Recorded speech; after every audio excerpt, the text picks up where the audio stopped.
បាទជំរាបសួរបងប្អូនអរគ្នាខ្ញុំបាទប៊ុនថា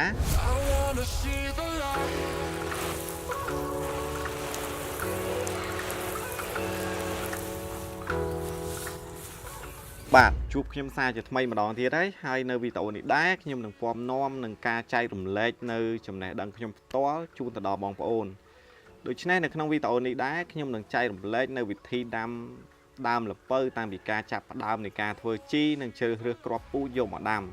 ដូច្នេះបងប្អូនអាចចូលទៅតាមដាននិងទស្សនានៅក្នុងវីដេអូនេះទាំងអស់គ្នាបាទចំណុចចាប់ផ្ដើមដំបូងនេះគឺយើងត្រូវការយកជីកំប៉ុស្តស្ងួតរបស់យើងហ្នឹងមកលាយជាមួយដីហើយដីនេះដែរគឺយើងបានកាប់វាហាលទុកក្នុងរយៈពេល1សប្តាហ៍ហើយ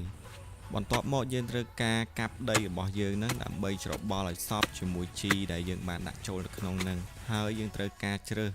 រើសយកស្មៅណាដែលមាននៅក្នុងហ្នឹងយកវាចេញហើយពេលណាដែលយើងឃើញដុំដីណាដែលវារឹងខ្លាំងក៏យើងអត់ទុកវាដែរដោយនៅក្នុងវីដេអូនេះជាដើមយើងយកវាចេញយើងអត់ទុកវាទេបន្ទាប់ពីយើងបានធ្វើដីយើងរួចរាល់មកមុនពេលដែលយើងដាក់គ្រាប់ពូជដាំយើងអាចស្រោចទឹកមុនដើម្បីឲ្យវាសព្វដីបានល្អ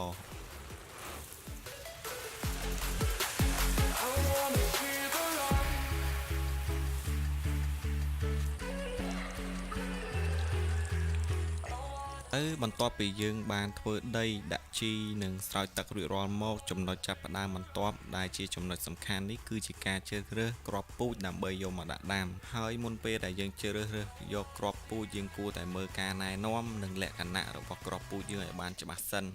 ចាំយើងយកមកដាក់ដាំ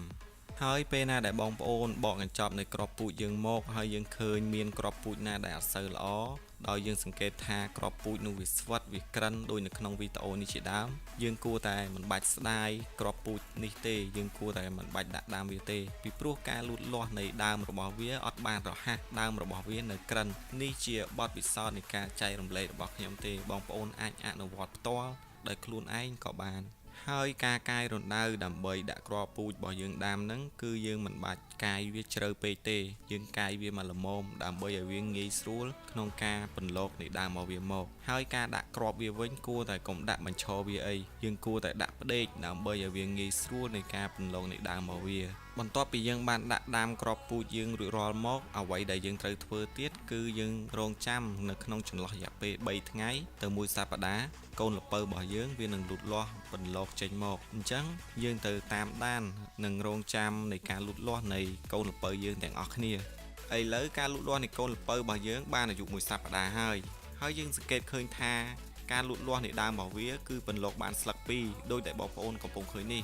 ដូច្នេះក្នុងចន្លោះរយៈពេល1សប្តាហ៍នៃការលូតលាស់របស់វានេះបងប្អូនគួរតែប្រុងប្រយ័ត្ននិងថែទាំទៅលើស្លឹករបស់វាកុំឲ្យមានសត្វល្អិតមកស៊ីនៃស្លឹករបស់វាអាចបណ្ដាលឲ្យដើមរបស់វាហ្នឹងមិនងាយលូតលាស់ហើយវានឹងអាចក្រិនដូច្នេះវិធីបង្ការរបស់វាយើងអាចពេលណាដែលវាលូតលាស់បាន1សប្តាហ៍នេះបងប្អូនអាចយកជីកំប៉ុស្តទឹកដែលខ្ញុំមានវីដេអូធ្វើជូនបងប្អូនហើយបងប្អូនអាចចូលទៅមើលបានយកមកស្រោចវាហើយក៏វាអាចជួយនឹងឆាប់រហ័សនៃការលូតលាស់នៃដើមល្ពៅរបស់យើងដែរ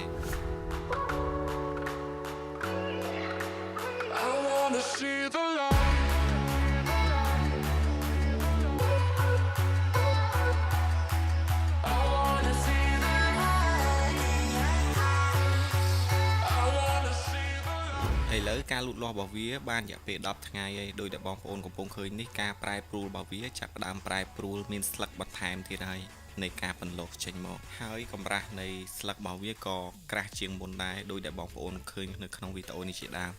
ឥឡូវយើងឃើញថាការលូតលាស់នៃកូនល្ពៅរបស់យើងនឹងចាប់ផ្ដើមប្រែប្រួលច្រើនហើយអាយុរបស់វាបាន2សប្តាហ៍ហើយដោយដែលបងប្អូនឃើញនេះក្នុងចន្លោះរយៈពេល10ថ្ងៃមក2សប្តាហ៍នេះការលូតលាស់របស់វាឆាប់រហ័សដូច្នេះបើសិនបងប្អូនឃើញស្លឹកណាដែលលូតលាស់មកអត់សូវល្អដោយដែលក្នុងវីដេអូនេះដែលខ្ញុំបានបង្ហាញអញ្ចឹងយើងមិនបាច់ស្ដាយវាទេយើងកាច់វាចោលទៅពីព្រោះដើម្បីឲ្យមានស្លឹកថ្មីចេញមកហើយវាឆាប់លូតលាស់បានរហ័សឥឡូវការលូតលាស់របស់វាបាន18ថ្ងៃហើយយើងសង្កេតឃើញថាការលូតលាស់របស់វាផ្លាស់ប្ដូរច្រើនស្លឹករបស់វាហើយដើមរបស់វាចាប់ផ្ដើមធំច្រើនហើយដោយដែលបងប្អូនកំពុងឃើញនេះហើយយើងឃើញថាស្លឹកណាដែលវាតូចហើយវាអត់សូវល្អដែលសត្វល្អិតស៊ីហ្នឹងយើងកាច់វាចោលទៅដើម្បីឲ្យស្លឹកផ្សេងទៀតថ្មីហ្នឹងចេញមកហើយវាឆាប់លូតលាស់បានរហ័ស ឥឡូវកូនល្ពៅរបស់យើងចាប់ផ្ដើមពេញរូបពេញរាងហើយក្នុងចន្លោះរយៈពេលនេះគឺវាលូតលាស់បាន25ថ្ងៃហើយយើងសង្កេតឃើញថាវាចាប់ផ្ដើមបោះតងហើយនឹងមានខ្នែងតងរបស់វានឹងតូចចាប់ផ្ដើមពន្លកចេញមកហើយដូច្នេះក្នុងចន្លោះរយៈពេលនេះបងប្អូនអាចស្រោចជីដាក់ជីនៅគល់របស់វានឹងគឺជីកំប៉ុស្តទឹកដែលខ្ញុំបានបញ្យល់នៅខាងដើមអញ្ចឹងគឺមានវីដេអូដែលបងប្អូនរៀនធ្វើជីកំប៉ុស្តទឹកហ្នឹងដើម្បីអីគឺដើម្បីឲ្យតងរបស់វាដែលវាចេញខ្នែងតូចហ្នឹងឆាប់លូតលាស់យើងដាក់ស្រោចវានៅខាងគល់របស់វាហ្នឹងអញ្ចឹងបងប្អូនអាចទៅតាមដាននិងទស្សនានៅការធ្វើជីហើយនឹងការលូតលាស់នៃដើមល្ពៅយើងតទៅមុខទៀត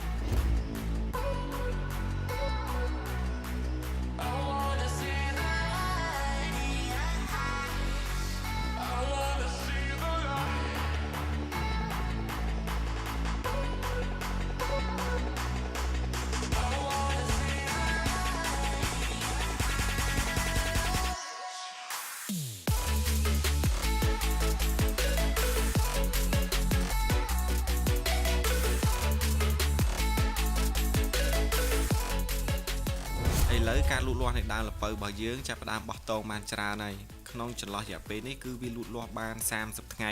ហើយយើងសង្កេតឃើញថានៅតងរបស់វាគឺមានខ្នែងនៃផ្កាបន្លកចេញមកដោយដែលបងប្អូនកំពុងឃើញនេះអញ្ចឹងយើងអាចទុកក្នុងចន្លោះរយៈពេល35ថ្ងៃទៅ40ថ្ងៃតងនៃល្ពៅរបស់យើងនឹងយើងអាចកាត់វាបានហើយ